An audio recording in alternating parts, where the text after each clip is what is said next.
Buenas jornadas, ¿cómo les va? Bienvenidos. Hay buenas noticias. Hoy en lo económico hay temas interesantes para abordar. Los invito a partir de este momento.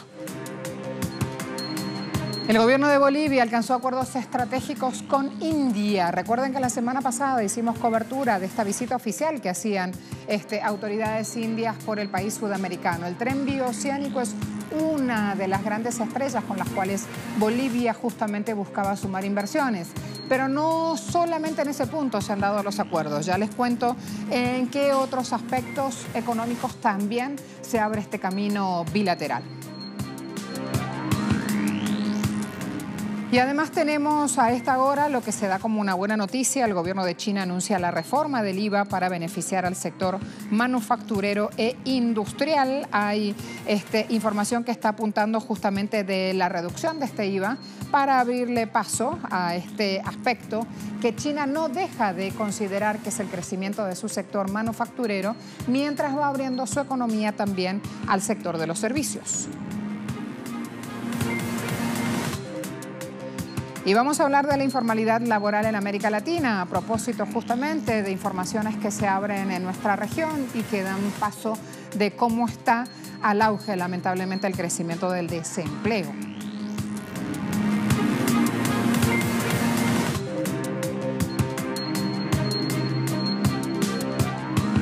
$32 millones, esa es la suma firmada en intenciones de negocios entre el gobierno de Bolivia y el gobierno de India, luego de esta visita que hicieran autoridades indias con empresarios.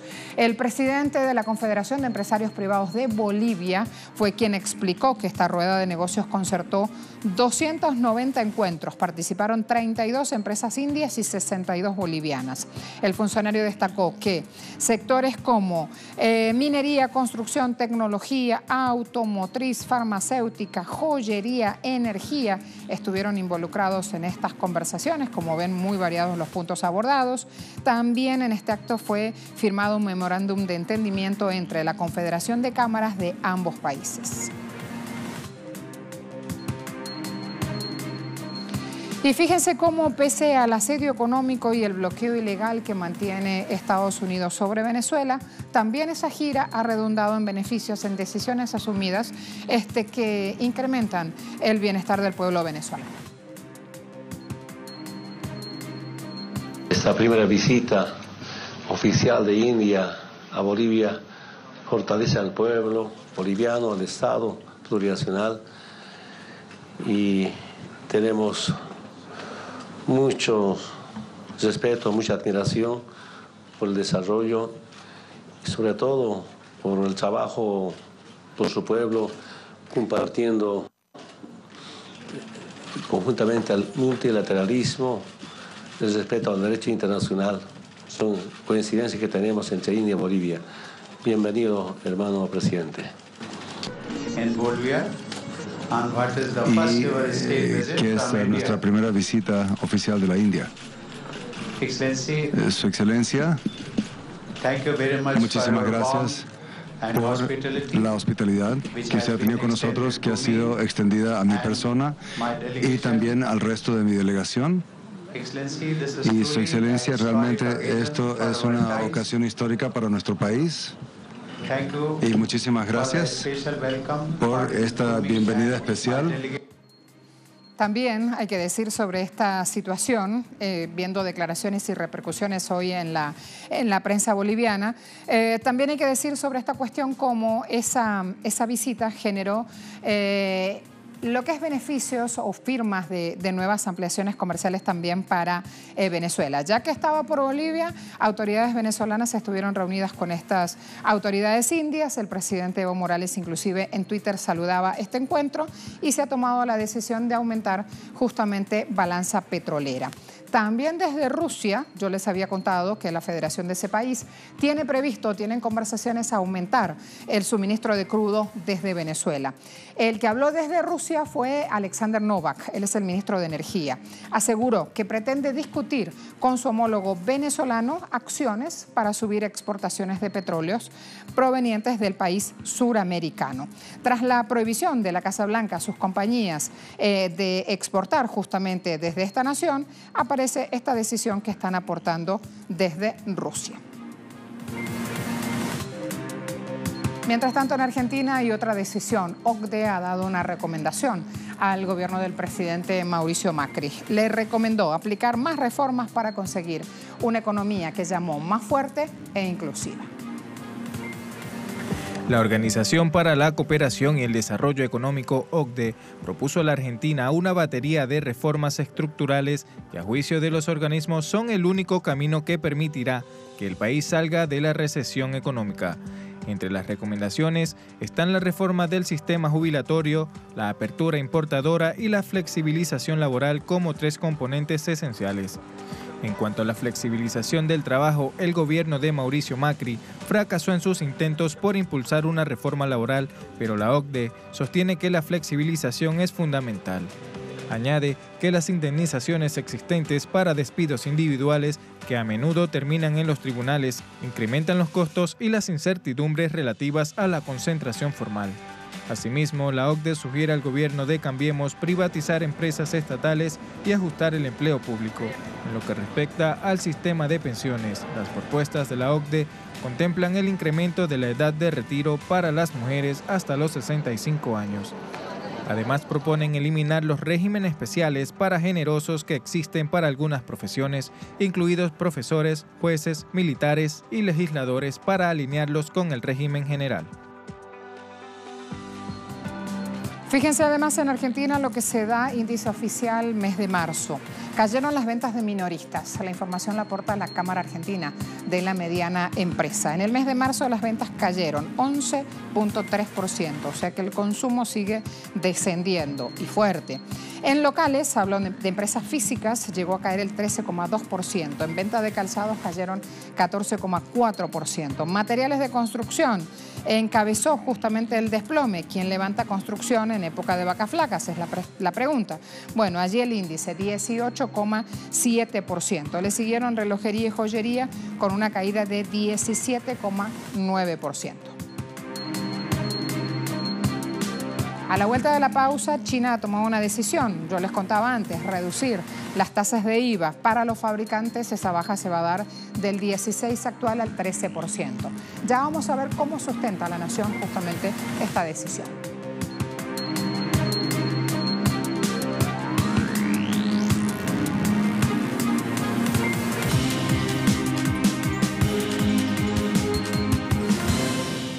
Les comenté reformas del IVA en China. ¿Por qué el gobierno toma esta decisión? ¿Por qué eleva justamente sobre un impuesto como es el IVA este cambio de enfoque? Fíjense. Para reducir aún más la carga financiera de las empresas a través de la reforma gubernamental, se bajó la tasa del IVA para el sector manufacturero por un 3% a un 13%. Los sectores de transporte, construcción y producción agrícolas ven recorte del 10% al 9%, mientras que la tasa de IVA para el servicio moderno, el servicio financiero, el servicio de vida y el servicio de telecomunicaciones de valor agregado se mantienen en 6%. Los ingresos por ventas anuales de nuestra compañía fueron de alrededor de 33 millones de yuanes. En 2019, la tasa de IVA se redujo en otros 3 puntos porcentuales y nuestra compañía se beneficiará mejor de ello. La reforma también introdujo medidas adicionales para garantizar que se reduzcan las cargas fiscales de todas las industrias. Por ejemplo, la política permite a los contribuyentes elegibles en las industrias de producción y servicio de la vida agregar otro 10% a su deducible de IVA para compensar el momento imponible. La medida gubernamental también busca reducir de manera continua y considerable la carga de las empresas de fabricación para que se mejoren las expectativas corporativas y la eficiencia operativa. Sigamos hablando de lo que pasa en China, porque este lunes la primera ministra de Nueva Zelanda está de visita oficial en ese país. La idea es ampliar justamente el marco de relaciones comerciales que tiene avanzado ya con Beijing. La primera ministra, Jacinta Ardern, hace una visita oficial de un día a China. Se reunió ya a esta hora con Li Keqiang, que es el primer ministro de ese país. Espera, ha dicho la funcionaria, tener un diálogo sobre esta agencia de inteligencia de Nueva Zelanda, que está pidiendo mayor información sobre la acción de Huawei. Dicen desde ese lado que existió influencia política o diplomática en el asunto. El comercio bilateral llega, año 2018 es el dato, a los 16.800 millones de dólares. Hay un comercio al alza, ha aumentado 14% anual. China es el mayor socio comercial de Nueva Zelanda, así que estemos atentos entonces a lo que surja como documento final al cierre de esta jornada de trabajo. Sí. Esa es una oportunidad para que tengamos un diálogo para hablar sobre la forma en que se ha llevado a cabo el proceso hasta la fecha y donde se encuentra actualmente hay una opinión. Por ejemplo, de que Huawei ha sido prohibido. Eso simplemente no es cierto. Por lo tanto, creo que es una oportunidad para exponer lo que ha sucedido. A la vuelta de la pausa, informalidad laboral, un tema que ya hemos abordado antes aquí, pero hoy le vamos a agregar variantes, cuestiones que van ocurriendo también. ¿Dónde lo vamos a revisar? En nuestra región.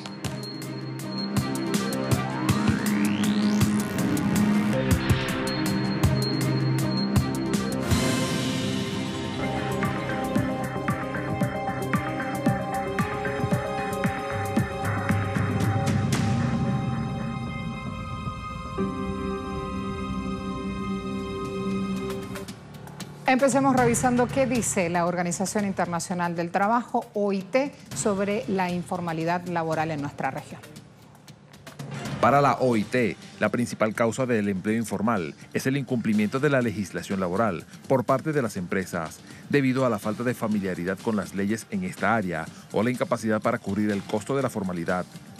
Agrega que la informalidad está presente principalmente en pequeñas empresas, en trabajadores por cuenta propia y microempresas informales no registradas, cuyo principal problema es no poder alcanzar la productividad suficiente para cumplir con los beneficios laborales. El economista Guillermo Oglietti, en un artículo del Centro Estratégico Latinoamericano de Geopolítica, señala que la informalidad en nuestra región es más bien la norma que la excepción. Dice que este fenómeno existe también en los países desarrollados, pero en estos casos adquiere una menor dimensión y, con frecuencia, responde a propias preferencias de los trabajadores. En Latinoamérica, los trabajadores que no pueden acceder a un empleo formal no cuentan con seguros y coberturas que les permiten a los trabajadores del primer mundo mantenerse por un periodo duradero en el desempleo. También en su hipótesis, Oglietti señala que la alta informalidad ha situado a la baja los salarios de los trabajadores en este sector. En el caso de Brasil, esta realidad se evidencia con los siguientes datos. Entre febrero y diciembre de 2017 fueron creados 2,3 millones de puestos de trabajo, de los cuales 1,7 millones fueron informales, es decir, el 76%. El ingreso medio para estos trabajadores fue de $383, un monto 42% menor a la media de los trabajadores formales del país, que percibieron $650. De los 1,7 millones de plazas informales, 721.000 fueron empleos sin contratos ni seguridad social. 187.000 surgieron como empleadores, es decir, trabajadores de la construcción que perdieron su empleo y se convirtieron en albañiles independientes en pequeñas obras. 159.000 fueron trabajadores domésticos y 676.000 fueron autónomos, dedicados mayormente a la reventa de productos cosméticos o de comida casera. Vamos ahora a ver en Paraguay. Hay un informe, Dirección General de Estadísticas, o sea que es un organismo oficial, que indica que en ese país gran parte de la población no puede acceder directamente a la seguridad social, sobre todo en el sector de la salud. Según este informe que hace Estadísticas, vamos a ver, la seguridad social en Paraguay es un privilegio, ya que solo el 27% de los paraguayos en el 2017 contaba con un seguro médico. Esta cantidad representa menos de 2 millones de los casi 7 millones de habitantes que tiene el país. Esto significa que casi 2/3 de la población está totalmente desprotegida ante situaciones complejas de salud. Reviso ahora Perú. Fin del año pasado, el gobierno nacional daba esta presentación de una reforma laboral como un proyecto y esto, según ellos, es una nueva política donde productividad y competitividad van a estar incluidos. Son cifras del año 2017 las que estamos mostrando.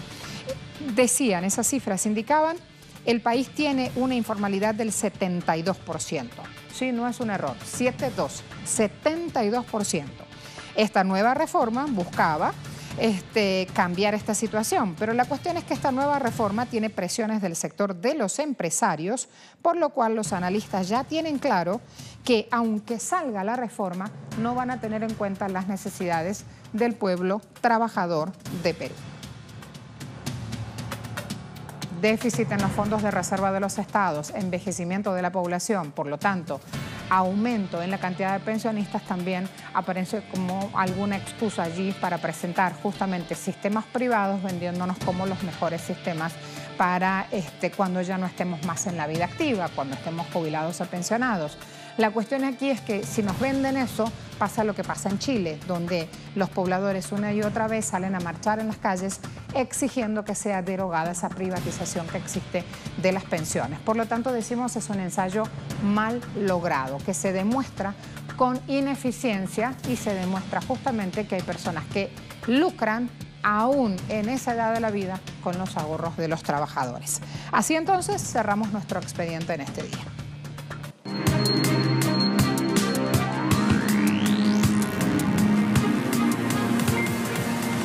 Revisamos indicadores petroleros. Vamos a ver, si abrimos el Brent, 68,56 dólares por barril, WTI 60,15 dólares el barril y el OPEP está ubicado en una franja que va de los 67,23 dólares al alza, porque hay una tendencia alcista en ese indicador. A todos muchas gracias. Hasta luego.